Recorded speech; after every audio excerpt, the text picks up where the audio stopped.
Apart from eyedropper tool, there are various different ways of adding colors in Procreate tab, which we are going to discuss in today's video so that you can make your workflow faster. First of all, I'm doodling this illustration using which I'm going to demonstrate all the different ways. So without further ado, let's get started. So the first way is the classic eyedropper tool, but with a grainy brush, it becomes difficult, so always remember to use a solid brush. Apart from this, the updated version now allows you to drop color once and tap on the blue continue and tap to fill colors, which is faster.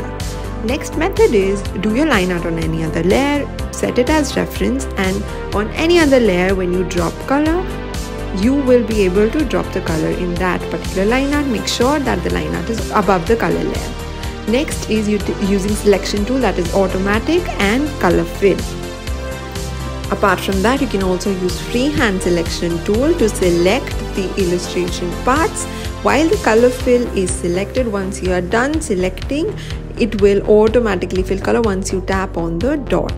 Make sure again that your colored layer is below the line art layer. You can also alpha lock the layer to fill color and change the color of any other selected layer.